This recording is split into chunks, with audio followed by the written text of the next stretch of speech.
시청자 여러분 안녕하십니까? 헬로티비 뉴스입니다. 4.15 총선의 공식 선거운동이 시작되면서 각 후보들이 13일간의 열전에 들어갔습니다. 지난 20대 총선에서 녹색 열풍이 불었던 호남은 민주당 후보와의 치열한 선거전이 예상됩니다. 전남 서남권의 21대 총선 관전 포인트를 고정민 기자가 보도합니다. 4.15 총선을 앞두고 공식 선거운동에 막이 올랐습니다. 후보자와 선거 사무원들은 이른 아침부터 어깨띠와 표차를 차고 유세차에 올라 표심을 호소했습니다. 호남에서 21대 총선의 최대 격전지로 꼽히는 목포. 민생당 현역 의원의 사선 도전에 맞서 민주당과 미래통합당, 정의당 후보의 치열한 승부가 관전 포인트로 꼽히고 있습니다. 동아시아 관문도시 목포를 만드는 것이 저의 목포 비전입니다. 유라시아 시민광장을 조속해서 원도심을 대개조하는 프로그램입니다. 근대문화 역사지구를 특구로 만드는 것입니다. 그리고 섬 엑스포를 유치해서 목포와 신안을 세계 섬의 수도로 만들겠습니다. 목포도 이제 새로운 패러다임으로 바뀌어야 됩니다. 제 공약은 살기 좋은 도시 목포, 인재 양성 중심지 목포, 사통팔달의 중심지 목포입니다. 그래서 젊은 사람이 많이 와서 목포에서 이제 생활하고 활력 있는 목포로 만드는 게 제 목표입니다. 지금 제가 확보한 4,100억의 국비와 사업비를 활용해서 해경 정비 수리창을 비롯한 5천 개의 일자리를 창출하고 교육에 투자를 해서 어린이와 함께 사는 그런 목포를 만들겠습니다. 이제 목포를 새롭게 디자인하는 윤수아가 되겠습니다. 첫째, 공공의료 도시 목포로 만들겠습니다. 목대의대 설립, 대학병원 설립을 기어코 마무리 잘 하겠습니다. 21대 총선의 전남 지역 경쟁률은 4.5대 1. 전남 서남권은 목포와 영암 무안 신안에서 각각 4명의 후보자가 출마했습니다. 해남완도 진도와 고흥보성 장흥 강진은 각각 3명의 후보가 등록을 마치고 본격적인 선거전에 뛰어들었습니다. 지난 20대 총선에서 녹색 열풍이 불었던 호남은 옛 국민의당 계열과 민주당 후보들이 양강구도를 형성하고 있습니다. 영암 무안 신안과 고흥보성 장흥 강진은 각각 지지 기반이 튼튼한 전현직 의원의 맞대결이 성사됐습니다. 해남 완도 진도는 서로 당적이 다른 윤씨 종친들의 대결이 눈길을 끌고 있습니다.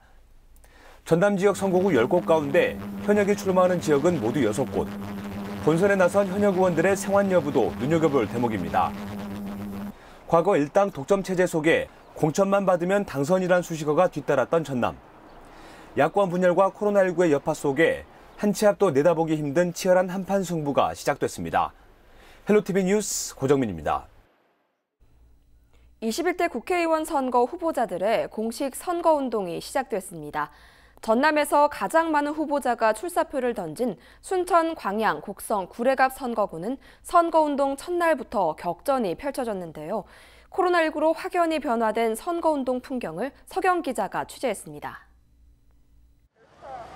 선거철마다 후보자들의 발길이 붐비는 순천 아리장입니다. 아리장 사거리는 이번에도 후보자들과 선거운동원들이 포진됐습니다. 얼굴과 소속 정당, 대표 공약이 적힌 플랜카드는 전봇대마다 곳곳에 펼쳐졌고 후보자를 알리는 피켓은 유동인구가 많은 횡단보도에 빼곡히 배치됐습니다. 코로나19 확산 우려로 변화된 모습들도 있었습니다. 선거운동 기간 동안 불특정 다수를 많이 만날 수밖에 없기 때문에 후보자와 선거운동원 모두 단단히 마스크를 착용한 상태였습니다. 손을 잡고 명함을 직접 주는 대면 선거운동은 확실히 줄어든 분위기입니다. 피켓을 목에 걸고 손을 흔들거나 선거 홍보 차량에 탄 채 마이크를 들고 지지를 호소하는 등 한 발짝 거리를 둔 선거운동이 펼쳐졌습니다. 유권자들도 코로나19로 인해 변화된 선거운동 풍경을 체감합니다. 뭐 예를 들어 옛날 같으면 좀 악수도 많이 청하고 그런데 좀 악수하는 것도 좀 재미스럽게 주목을 한다거나 또 조금 전에 말씀하신 대로 명함 같은 것도 제가 크게 뭐 이렇게 옛날처럼 막 강제로 이렇게 맡긴다든가 뭐 이렇게 뭐 적용을 하는 거 그런 점들이 많이 좀 다른 것 같아요. 옛날에는 많이 모여서 이렇게 이야기도 하고 그랬는데 지금은 그런 것들이 좀 많이 없어진 것 같으니까. 사람들도 다 마스크 쓰고 다니고 이제 밖에도 사람도 안 다니니까 이제 선거하는 것도 좀 어려워지고 좀 그런 것 같아요. 4.15 총선까지 남은 시간은 2주 남짓. 전남 최대 격전지 순천 광양 곡성굴의 갑선거구 후보자들의 격전이 본격화됐습니다. 헬로티비 뉴스 서경입니다. 각종 언론 매체에서 다뤄진 우리 지역의 핫 이슈를 빅데이터 분석을 통해 알아보는 빅데이터로 보는 지역 이슈입니다. 해남과 완도, 진도의 지역의 주요 이슈 키워드를 박종호 기자가 정리했습니다. 지난 2014년 4월 16일 인천에서 제주도로 향하던 여객선이 진도 앞바다에서 침몰했습니다. 학생 325명을 비롯해 476명의 승객이 타고 있었고 300여 명을 구조하지 못했습니다. 세월호 사고 6주기가 다가오지만 수많은 의혹만 남긴 채 명확한 진실이 아직까지 밝혀지지 않고 있습니다. 4.15 총선을 앞두고 해남과 완도, 진도 지역 빅데이터를 분석해보니 세월호와 여객선, 팽목항 등 세월호 사고와 관련된 키워드가 대다수를 차지하고 있었습니다. 인구 문제와 관련된 키워드도 있었습니다.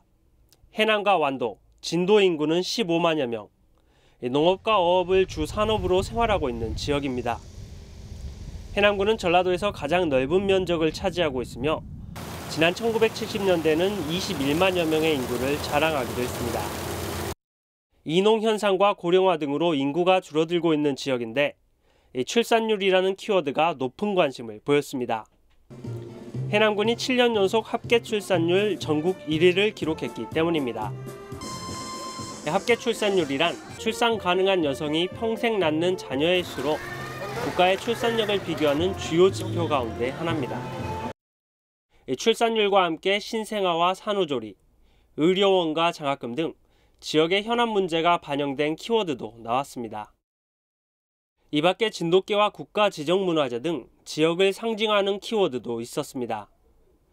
4.15 총선을 앞두고 살펴본 해남, 완도, 진도 선거구 주요 키워드. 총선 후보자들이 지역 이슈와 연관된 공약을 제시할지 관심이 모아지고 있습니다. 이번 조사는 최근 4년 동안 포털뉴스에 업로드된 언론 매체 기사를 바탕으로 추출한 지역 이슈 키워드를 정리한 결과입니다.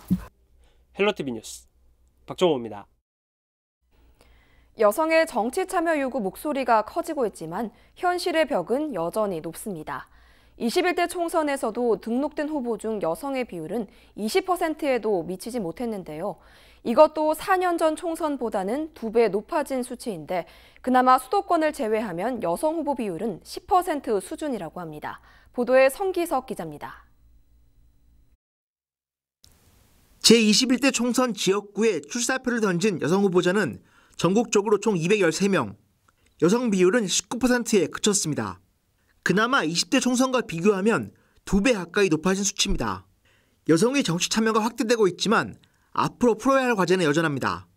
전체 여성 후보자 213명 중 서울과 경기, 인천 등 수도권 출마자가 절반 이상입니다.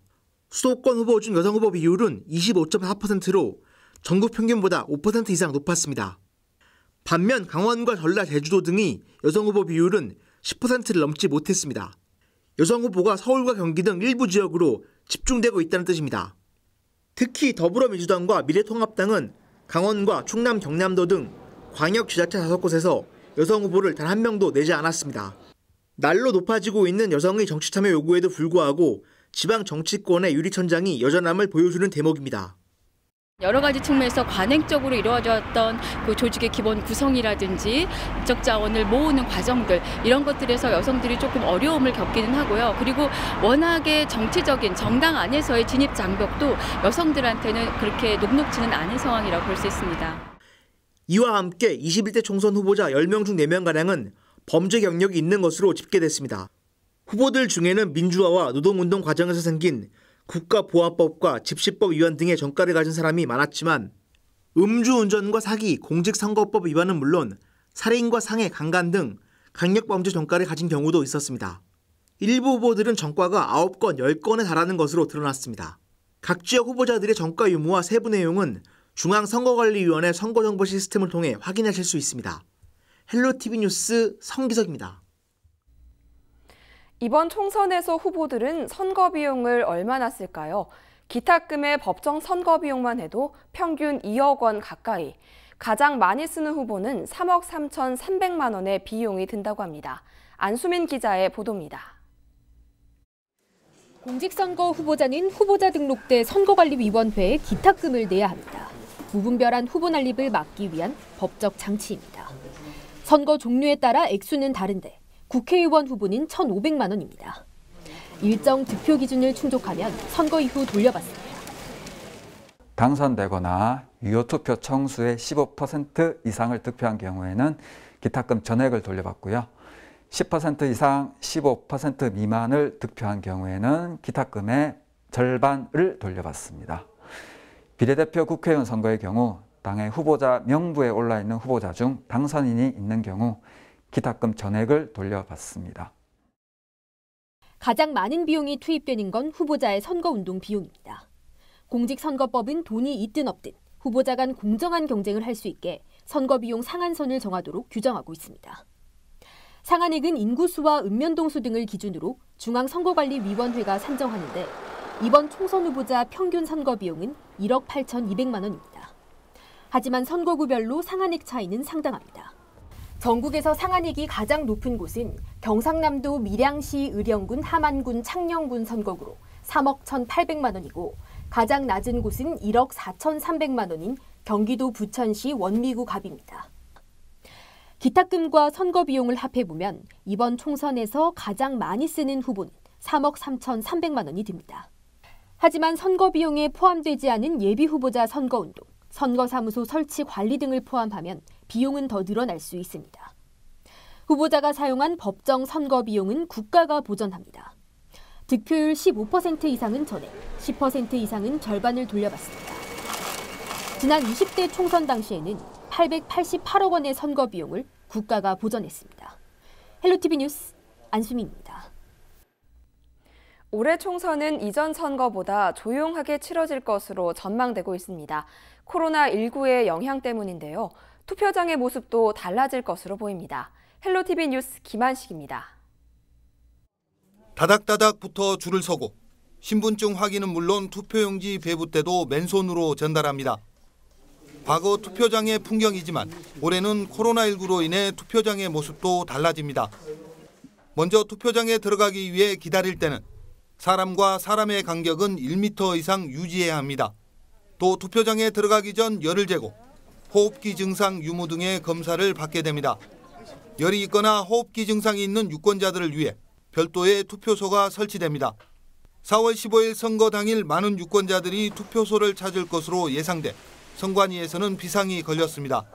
먼저 투표소에 손소독제와 일회용 장갑을 비치해 투표할 때 사용하도록 했습니다. 또 투개표 사무원들을 대상으로 감염병 예방 교육을 실시할 예정입니다. 이번 방역 대책은 사전 투표가 실시되는 오는 10일과 11일에도 적용됩니다. 선관위는 투표장을 찾을 때 신분증은 물론 마스크를 꼭 착용해 줄 것을 당부했습니다. 유권자들께서 안심하고 투표하실 수 있도록 투표소 방역등의 코로나19 대책을 마련했습니다. 유권자 여러분들도 투표하러 가실 때 마스크 착용과 신분증 지참 잊지 말고 챙겨주시기 바랍니다. 보건소로부터 자가격리 통지서를 받은 유권자 중 14일 이전까지 격리 해제될 경우 투표가 가능합니다. 하지만 자가격리 기간에 4월 15일 투표 당일이 포함될 경우 투표가 불가능해 선관위에서도 대책 마련에 고심하고 있습니다. 헬로티비 뉴스 김한식입니다. 선거를 앞두고 곳곳에서 여론조사 결과가 나오고 있습니다. 각 당에서 후보자 경선을 할 경우 여론조사를 활용하는 경우가 많아졌고 정당과 후보 지지율을 알아보기 위해 실시되고 있는데요. 여론조사 제대로 읽는 방법, 장보영 기자가 알려드립니다. 여론조사를 접할 때 가장 먼저 확인해야 할 건 선관위에 등록된 조사기관에서 실시했는지입니다. 제대로 된 역량을 갖추지 못한 업체들이 마구잡이로 조사를 한 결과가 알려진다면 유권자의 선택을 왜곡할 수 있기 때문입니다. 미등록 기관의 조사 결과를 공표, 보도할 경우 3년 이하의 징역 또는 600만 원 이하의 벌금에 처해집니다. 여론조사가 얼마나 믿을만한지 자세히 짚어보려면 조사 결과를 보도하거나 공표할 때 표기하는 12가지 사항을 꼼꼼히 따져봐야 합니다. 최근 여론조사는 대부분 유선 또는 무선 전화를 활용하는데 이처럼 전화 조상이 된 사람들이 표본입니다. 지역구 국회의원 선거의 경우 표본은 최소 500명을 넘어야 합니다. 표본이 많아질수록 오차는 줄어들고 신뢰도가 높아집니다. 응답률은 전화를 받은 사람 중 끝까지 응답해준 사람의 비율을 말합니다. 표본이 500명이고 응답률이 5%라면 여론조사 전화를 10,000명에게 걸어 이들 중 5%인 500명이 조사에 끝까지 참여한 것으로 해석할 수 있습니다. 상대적으로 응답률이 높을 경우 조사 협조가 잘 됐다고 볼 수 있습니다. 표본 오차와 신뢰 수준도 잘 이해해야 합니다. 신뢰 수준 95%는 같은 여론조사를 100번 하면 95번은 똑같은 결과가 나온다는 뜻입니다. 즉 A 후보의 지지율이 40%, 표본 오차가 95% 신뢰 수준에 플러스 마이너스 3%포인트라면 40%에서 3%포인트를 더하거나 뺀 37%에서 43% 사이의 지지율이 100번 중 95번 나온다는 의미입니다. 여기서 A 후보와 B 후보의 지지율이 오차 범위 내에 있다면 특정 후보가 앞선다고 해석할 수 없습니다. 여론조사의 질문 내용에 대해서도 꼼꼼히 살펴보셔야 되고요. 그 외에 여론조사와 관련된 기준이나 결과 등록 현황, 위반 관련 조치 현황 등은 중앙선거 여론조사심의위원회 홈페이지를 참고하시면 더 자세히 알 수 있습니다. 객관성과 신뢰성이 가장 중요한 여론조사. 같은 선거 후보를 대상으로 한 조사라 해도 조사 방법과 응답률, 기관에 따라 결과가 다를 수 있는 만큼 여론조사를 제대로 볼 줄 아는 유권자의 눈이 필요합니다. 헬로티비 뉴스 장보영입니다. 4.15 총선이 10여일 앞으로 다가왔습니다. LG 헬로비전은 유권자들의 목소리를 들어보는 시간 마련했는데요.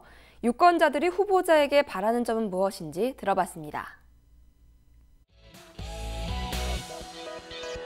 그거 배울 만큼 배운 사람인데 선거 방식도 이해를 못하겠고 막 정당 그런 것도 전혀 이해를 못하겠어요. 그래가지고 나는 그냥 좀 어리벙벙하네. 내가 배우려고 하지도 않고 머리 아프니까. 왜냐하면 너무 국민을 위한 사람 없는 것 같아가지고 관심을 안 두니까 막막하네요. 선거일이 다가오는데.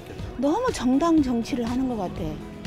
그래가지고 진짜 애국자가 누군가 난 그게 궁금해. 국민을 위해서 하는 사람이 묻고 시민을 시에 뭐 거대는 것도 없고 자기 밥그릇만 채우는 사람들이 전부 다 그런 사람들밖에 없죠 지금. 국민을 위해서 좀 여기 국회 같은 여기서 나왔으면 또 내일 돌아다니면서 어쨌든 한 번도 있을 거인데 돌아다니면서 좀 얼굴도 비치고 떡 선거철 한 두 번 비치면 그러고 끝나잖아요. 4년 동안. 그게 국회의원이라고 볼 수 없죠. 자기 밥그릇만 채우려고 그랬지.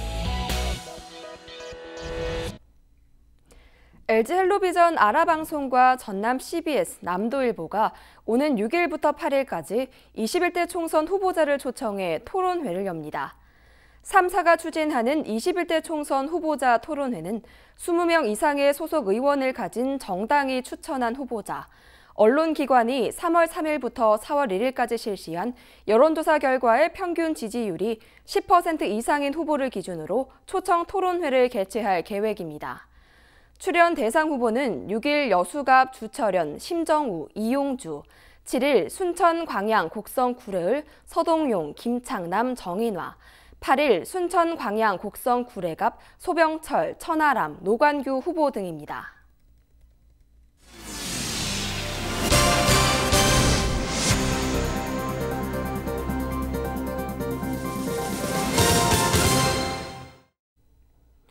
장흥군 의회가 추경 심사를 미루면서 논란이 되고 있다는 소식 이미 전해드린 바 있는데요. 결국 장흥군 의회가 추경 심사를 진행했습니다. 하지만 이번에는 삭감한 예산 때문에 문제가 되고 있는데요. 자세한 내용 송효찬 기자가 취재했습니다. 지난 2015년까지 사람들의 발길이 끊이지 않았던 장흥 노력항. 전남 장흥과 제주를 연결하는 여객선 오렌지호가 멈추면서 사람들의 발길도 끊겼습니다. 장흥군은 5년여간의 노력 끝에 여객선은 아니지만 고등어잡이 어선을 노력항으로 들어올 수 있도록 했습니다. 고등어잡이 어선이 들어올 경우 항구 주변에는 저장센터를 비롯해 다양한 창고 등이 마련됩니다. 특히 일자리는 물론 지역 경제에도 도움이 될 것으로 장흥군은 내다보고 있습니다. 하지만 이 같은 노력은 한순간에 물거품이 됐습니다. 장흥군의회가 관련 예산을 전액 삭감했기 때문입니다. 일을 하려고 하는 그런 예산들을 왜 삭감합니까? 사전에 다 설명을 드렸어요. 일할 의욕이 떨어집니다. 사실은 열심히 정말로 열심히 뛰어왔습니다. 퇴직을 불과 목전에 두고 있는데 이럴 수가 없습니다. 장흥군의회는 지난 3월 31일 추가 경정 예산안 심사를 진행했습니다. 이 과정에서 130여 원을 삭감 조치했습니다. 국도비 보조사업 5건에 대해 14억여 원을, 일반 회계 세출 예산 72건 115억여 원을 감액했습니다. 또 특별회계 세출 예산 1억 원은 전액 삭감했습니다. 이번 예산을 심히 유기하면서 적시적소에 맞지 않고 불효불급한 예산을 삭감하였으며 장흥군의회는 국민을 믿고 국민을 위하는 심정으로 추경을 마쳤습니다. 추가 경정 예산 삭감 내용을 살펴봤습니다. 노력항 개발 사업 비용과 어촌 관련 시설 예산이 전액 삭감됐고 저소득층 주택 편의시설 설치 비용도 전액 감액시켰습니다. 심지어 올해 해동사 방문회라며 대대적으로 홍보까지 해놓고 관련 예산 8건도 전액 삭감 처리했습니다. 지역 경제를 살리겠다며 관련 없는 예산만 삭감하겠다던 의회의 당초 입장과는 상반된 결과입니다. 장흥군은 이번 사태에 대해 받아들일 수 없다며 반발하고 있는 가운데 지역사회의 반발도 더욱 거세질 것으로 보입니다. 헬로티비 뉴스 송유창입니다. 전남 지역 3월 소비자 물가가 전년 같은 기간과 비교해 소폭 상승한 것으로 나타났습니다. 호남지방통계청이 발표한 전남 소비자 물가 동향을 보면 전남 지역 소비자 물가 지수는 105.72로 지난해 같은 기간보다 1.1% 상승했습니다. 체감 물가를 반영하는 생활 물가 지수는 106.35로 전년 동월 대비 1.7% 올랐습니다. 품목 성질별로 보면 전남의 경우 상품은 2.0%, 서비스는 0.2% 상승했습니다. 특히 배추와 돼지고기 가격 상승이 가팔랐습니다. 배추는 95.7%, 돼지고기는 11.5% 각각 상승했습니다. 코로나19 사태로 어려움을 겪는 지역 경제를 위해 목포시가 150억 원 규모의 지역 상품권을 추가로 발행합니다. 목포 사랑 상품권은 오는 10일부터 판매되고 150억 원 가운데 100억 원은 오는 7월까지 10% 혜택이 적용됩니다. 상품권 구매는 개인의 경우 1명당 매달 50만 원, 법인은 최대 1,000만 원까지 가능합니다. 농협이나 광주은행, 새마을금고, 신협 등 금융기관 49곳에서 구매할 수 있습니다. 고흥군이 운영하는 장난감 대여 나눔터가 이달부터 문을 엽니다. 고흥군 장난감 대여 나눔터에는 영유아의 신체 발달에 도움을 줄 수 있는 소서, 점퍼루, 자동차 등 장난감 60여 종 160개가 구비됐습니다. 고흥군에 주소를 둔 미취학 아동이 있는 가정이라면 연회비 10,000원으로 대여 가능하며 기초생활수급자나 다자녀 세대 등은 연회비 없이 이용할 수 있습니다. 우리 지역의 이슈 콕 짚어봅니다. 헬로 이슈 토크. 지역의 이슈를 살펴보는 헬로 이슈 토크 시간입니다. 최근 코로나19의 확산으로 농업 분야에도 많은 피해를 입고 있는데요. 이에 따른 농업 현황과 대책, 그리고 시행 중인 정책에 대한 전반적인 이야기, 전남도의회 김성일 농수산위원장, 그리고 안병한 전 농어민신문 기자 모시고 자세하게 나눠보도록 하겠습니다. 안녕하십니까? 안녕하십니까?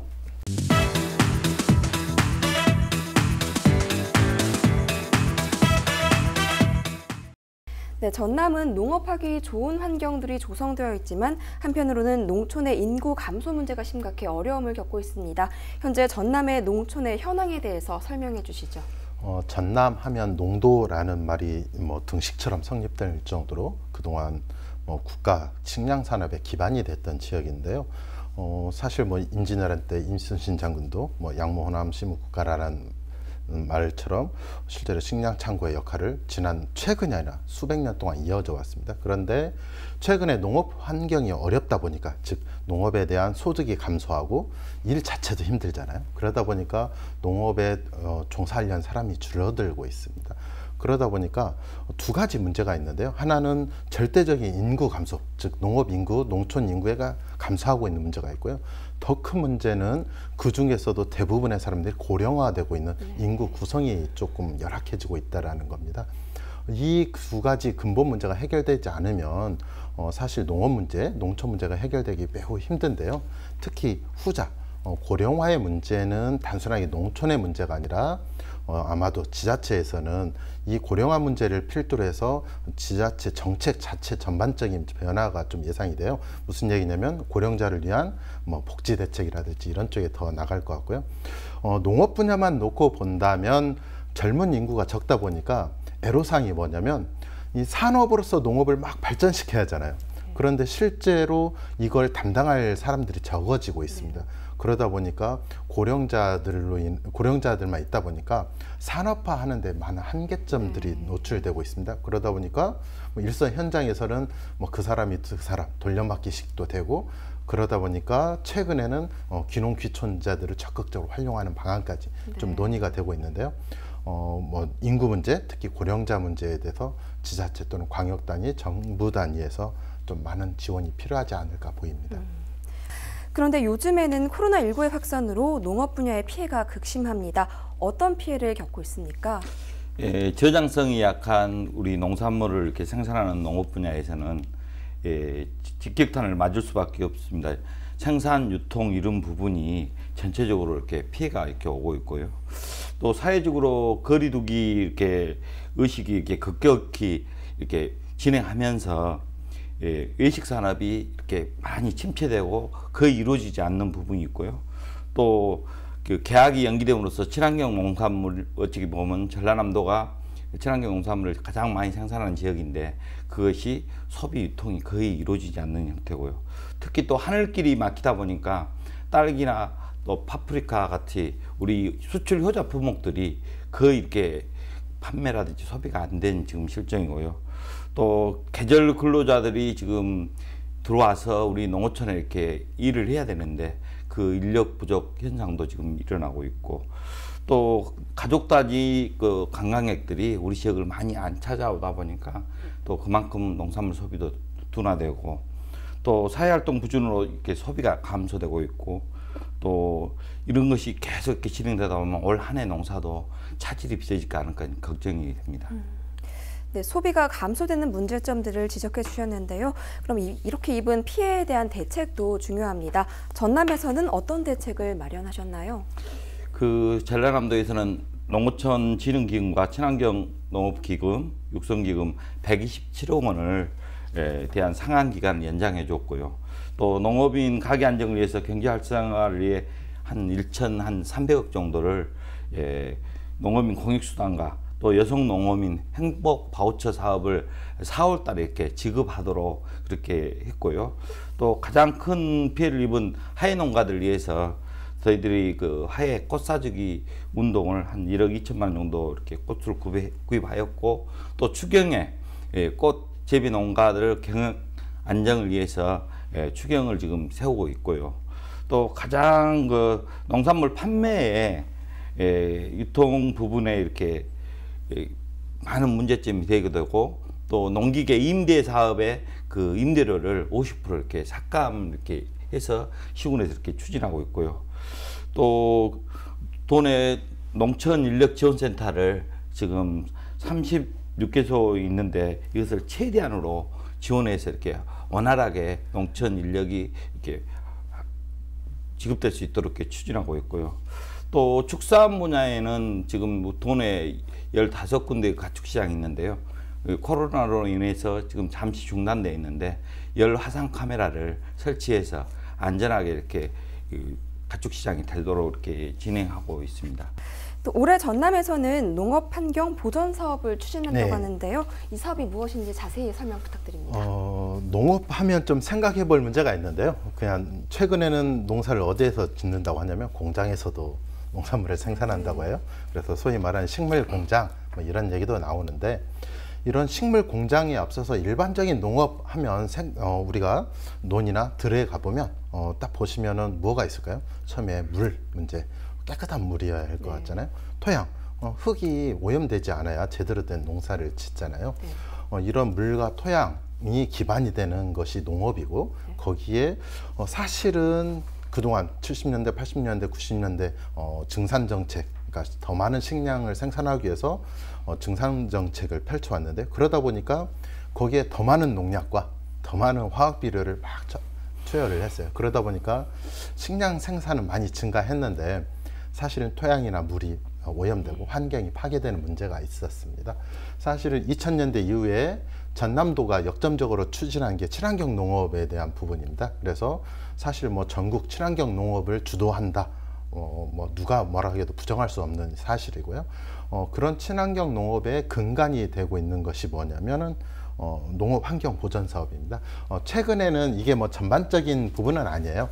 그러니까 각 일부 시군에 5개 시군에 어떤 뭐 마을을 선정해서 그 마을에서 환경 보전, 그러니까 환경에 이익이 되는 활동을 했을 때 거기에 맞는 뭐 투자를 하겠다라는 건데요. 근간이 됐던 거는 앞서 말씀드린 것처럼 어떤 친환경 농업이라든지 환경에 대한 부분이 근본이 되고 있습니다. 우리가 이 시점에서 좀 한 가지 더 살펴봐야 할 문제가 있는데요. 왜 그러면 농업에서 환경이 중요한가라는 부분이고, 환경에 있어서 농민과 어떤 연관성이 있냐라는 건데요. 앞서 말씀드린 것처럼 농업이라는 것은 그러니까 농산물이 직접 토양과 물에 기반을 두고 있기 때문에 깨끗한 자연 환경이 중요한 거고요. 또 한편으로 얘기한다면 우리 요즘 코로나 때문에 마스크 끼고 다니잖아요. 그런데 작년까지는 뭐 때문에 마스크 꼈어요? 황사 때문에, 미세먼지 때문에 마스크 꼈잖아요. 그런데 우리 농민들 어디서 일해요? 야외에서 일하잖아요. 사실은 이런 환경 문제에 가장 노출되고 열악한 조건에 있는 직업군으로 따진다면 농민이라고 할 수도 있거든요. 이런 문제까지도 장기적으로는 좀 정부 차원에서 대책이 필요하지 않나, 그런 측면에서 아마 식물 공장, 뭐 스마트 농업도 정부 차원에서 적극적으로 지원하려고 하는 것 같아요.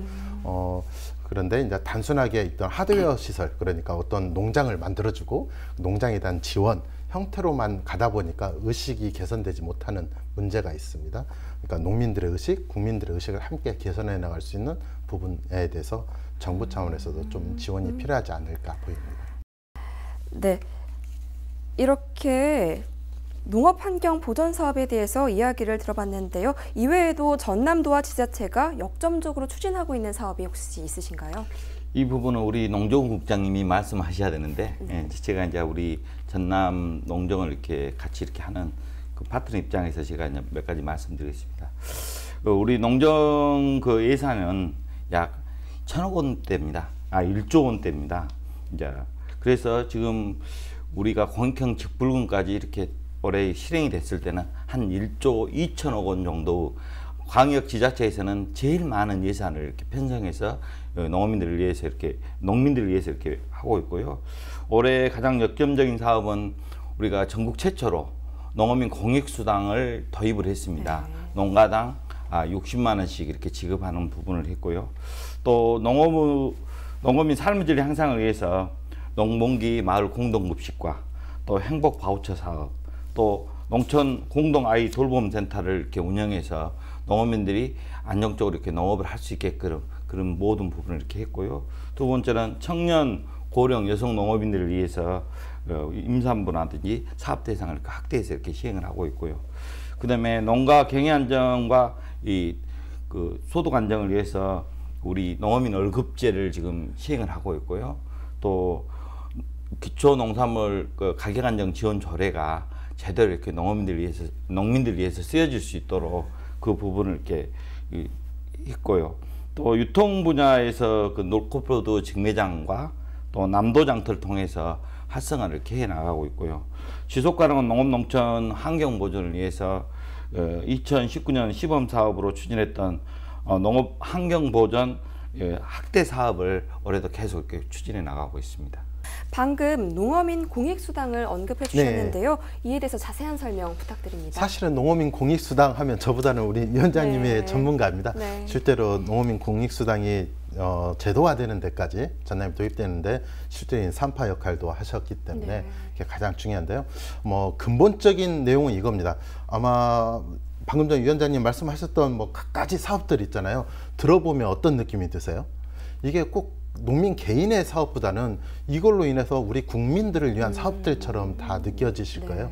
바로 여기에 있습니다. 농민들의 활동이야말로 개인의 뭐 산업 활동이기도 하지만 국가의 자연의 환경도 보존하고 국가 전체 이익을 만들어가는 공익적인 활동이다라는 데 초점이 좀 맞춰 있습니다. 그래서 실제로 농사 짓는 농민들에게 이런 공익적 활동에 대해서 보상을 해야 하지 않느냐. 초기에 약간 좀 다른 관점이 있었어요. 뭐냐면 농민들이 워낙 힘드니까 소득이 적으니까 소득 보전을 해야 하는 거 아니냐라는 측면의 접근도 일부 시선이 있었는데 그게 아니라 농어민 공익수당은 농민들이 하고 있는 이런 공익적 기능, 농업의 공익적 기능을 국가 차원에서 인정을 해주고 거기에 맞춰서 좀 지원을 해주는 거다라는 거고요. 지급 방식과 내용에 있어서는 아직 전 국가 차원에서 이루어지지 않아서 이게 약간 지역별로 약간 차등도 있고 좀 구별돼야 합니다. 아마 세부 내용은 우리 위원장님께서 더 잘하실 것 같고요. 약간 이견은 있을 수 있어요. 무슨 얘기냐면 이런 공익적 활동을 하는데 어떻게 보상을 할 거냐라는 건데 요즘 코로나 관련 보상에서도 지역 상품권을 줄 거냐 아니면 현금으로 줄 거냐 뭐 이런 문제 아니면 다 줄 거냐 아니면 그중에 몇몇만 줄 거냐 선별할 거냐 이런 문제가 좀 있습니다. 아마 농어민 공익수당 문제 뭐 전국적으로 시행이 되든 어떻게 지역이 전남에는 이미 도입이 됐고 특히 코로나 문제 때문에 좀 더 힘들어지니까 빨리 도입하자라고 시행하자라고 하고 있어요. 아마 세부 설명을 좀 아마 위원장님 또 해주실 텐데 그런 측면에서 이 도입 방식, 지급 방식에 대해서 좀 논의가 있는 것 같아요. 다만 전남은 지역 상품권, 그러니까 직접적인 현금 지급 방식보다는 지역 상품권을 통해서 예를 들면 지역 상품권을 주면 어차피 농민들이 활용하잖아요. 동네에서 쓰잖아요. 그러면 지역 상권도 활성화되고 100원이 1000원이 되고 1000원이 만원 되는 이런 경제적 파급 효과가 일어나지 않겠느냐라는 식으로 좀 전남도에서 추진하려고 하고 있습니다. 이처럼 농업 분야에 대한 처우 개선 등 어떤 노력을 기울이고 계십니까? 우리 전라남도의회에서는 11대 의회를 이렇게 하면서 가장 중점적인 게 우리 농업 농촌들에서 농업 농촌의 삶의 질 개선을 위한 그 하나 방법으로 농민 소득 안정을 이렇게 초점에다 맞추고 또 그것을 조례도 만들고 또 대정부 건의안도 이렇게 추진해 왔고요. 또 농어촌 지역의 그 학생들이 통학이라든지 그 하교할 때 이 불편한 점이 많아서 예를 들면은 에듀택시라든지 이런 걸로 인해서 농어촌 학생들이 통학을 하는데 불편함이 없도록 조례도 이렇게 만들어서 현재 에듀택시 사업을 시행하고 있고요. 또 전국 광역 그 지자체 중에서는 최초로 농어민 수당을 이렇게 했는데 아까 우리 안병환 전 기자님도 말씀하셨다시피 이게 이제 상반기 하반기 30만 원씩 해갖고 60만 원 연 지급하기로 돼 있는데 코로나 사태로 인해서 농어민들이 어려우니까 이번에 4월 중에 이 두 번에 나눠서 하던 것을 한 번으로 이렇게 다 지급할 수 있게끔 그렇게 했습니다. 그리고 농산물 가격 안정 지원은 조례를 만들어서 우리 농산물이 가격이 이렇게 안정될 수 있도록 하는 그 조례가 있는데 이것도 현실성에 맞게끔 작년 연말에 이렇게 개정을 했습니다. 그리고 또 매년 이렇게 반복되는 채소류 가격의 가격 폭락, 또 갈아엎기 이런 것을 이렇게 진행하고 있는데 이것을 조금이라도 해소해보자 하는 차원에서 국산김치 소비 확대 운동을 저희 도의회 차원에서 이렇게 전개해서 전국적으로 이렇게 확대될 수 있도록 광역 지자체와 공유해서 지금 진행하고 있고 올해도 이 부분을 계속 진행해서 말씀해 주신 것 이외에 남은 과제가 있다면 어떤 것들이 있다고 보시나요? 최근에 코로나 관련해서 정부에서 했던 정책 중에서 마스크를 빨리 많이 생산하자 하니까 어떻게 됐어요? 정말 막 생산을 하잖아요. 생산량이 막 증가하거든요. 그런데 농업은 그게 안 돼요. 왜냐하면 적당한 시기를 놓치면 생산할 수도 없고 실제로 적당한 시기가 도래했다 하더라도 그만큼 시간이 지나지 않으면 생산량을 늘릴 수가 없는 게 농업이거든요. 이게 무슨 얘기냐면 코로나가 아무리 힘들게 하더라도 농사라는 게 때가 있어서 이 때를 놓치면 단순하게 3월, 4월, 5월 이 시기를 놓치는 게 아니라 1년 농사를 망치는, 1년 농사를 포기하는 형태가 될 겁니다. 농민들이 현장에서 가장 간절히 느끼는 게 이 부분이고요. 또 하나는 앞서서 위원장님도 말씀해 주셨는데 농산물이라는 게 한 저장 기간이 한 10년쯤 되면 좋겠어요. 그런데 짧게는 며칠, 길게는 몇 달 정도 내로 좀 짧습니다. 그런데 최근에 가장 심각한 것 중에 하나가 뭐냐면 전남이 친환경 농업, 아까 말씀드렸는데 친환경 농산물을 많이 생산을 해서 이걸 학교급식까지 전국적인 학교급식으로 납품하고 이게 공급을 했었는데 학교를 안 가요, 학생들이. 그러다 보니까 이 소비가 없어졌어요. 그래서 이 친환경 농산물에 대해서 판로가 많이 막히고 있는 부분이 있습니다. 빨리 뭐 계약이 코로나 사태가 좀 종식되기를 바라는 마음도 있고 계약이 안 되더라도 정부 차원에서 이런 우리 소비자들 입장에서도 이왕이면 친환경 농산물로 그리고 집에 더 많은 농산물을 좀 소비할 수 있는 소비 운동도 좀 적극적으로 펼치면 좋지 않을까. 뭐 정책적으로 당면에서 단기간에 한다면 앞서 말씀드렸던 농안기금이라든지 이런 기금을 통해서 아마 가격 안정 정책을 펴는 데 도움이 될 겁니다. 근데 좀 소비 확산 운동이나 이런 것도 국민들의 의식 전환도 좀 필요하지 않을까 보입니다. 그렇다면 마지막으로 질문 드리겠습니다. 전남도의회 차원에서 앞으로 농업 발전을 위해서 어떤 일을 중점적으로 추진하실 계획이신가요? 예, 이제 예전에 전자에 말씀드렸다시피 농산물이라는 게 이렇게 신선 채소지 않습니까? 그래서 이 저장 기간이나 이렇게 그런 부분이 좀 부족합니다. 그래서 앞으로 이 부분을 좀 유통 시스템을 좀 개선할 필요가 있지 않겠냐. 또 가공 기술도 개발해서 이것이 신선 채소지만은 그 시기를 벗어나도 이렇게 사용할 수 있게끔 좀 가야 될 필요가 있고, 그다음에 코로나 사태로 인해서 농산물 유통 시스템을 좀 바꿔야 될 필요가 있다. 이제 앞으로 개선해야 될 필요가 있다고 판단하고요. 또 특히 20대 국회가 어찌 보면 식물 국회라고 그러지 않습니까? 거의 일은 않고 필요한 법안들은 처리도 않고 그렇게 헛송세월을 보냈는데, 지금 정부에 이렇게 국회에 제출되어 있는 농업식품기본법, 농산물 직거래법 이런 부분은 지금 논의조차도 제대로 안 되고 있고요. 그 다음에 외식산업진흥법과 김치산업진흥법은 상임위를 통과했음에도 불구하고 국회에서 지금 처리가 안 되고 있습니다. 이런 부분들이 조속히 처리돼서 우리 농업 부분에 또 유통이라든지 또 농산물 안전한 먹거리를 국민에게 이렇게 할 수 있게 그런 체계가 좀 갖춰져야 할 필요가 있고요. 그 다음에 이런 그 법령들이 전부 개정된다면 농산물 소비가 좀 외식산업과 연계해서 보다 활발하게 우리 국산 농산물이 우리 국민들에게 안전한 먹거리를 제공할 수 있는 그런 토대가 되지 않을까 하는 생각이 들어지고요. 그 다음에 농산물 소비 촉진 관련법 조속히 마련된다면 이런 부분들이 우리 농산물 소득과 또 농가 소득과 직결된 부분이기 때문에 이런 부분이 될 수 있게끔 중앙정부에 건의도 하고 또 정치 쪽에다도 저희 도의회 차원에서 이렇게 건의를 드릴 계획입니다. 네, 농업인들을 위한 전남도의회의 다양한 노력까지 들어봤습니다. 그럼 오늘 말씀 여기까지 듣도록 하겠습니다. 예. 감사합니다. 코로나19의 확산으로 농업 분야에서는 많은 어려움을 겪고 있는데요.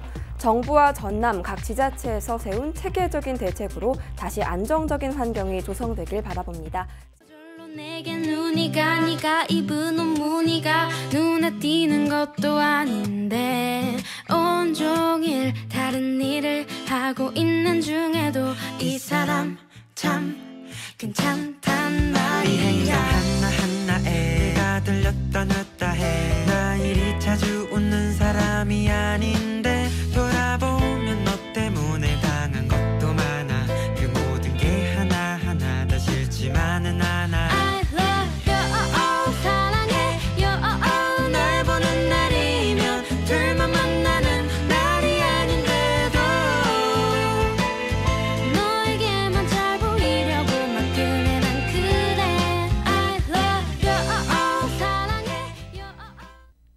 이상으로 헬로티비 뉴스를 마칩니다. 저희는 언제나 지역 주민 여러분 곁에 있겠습니다. 고맙습니다.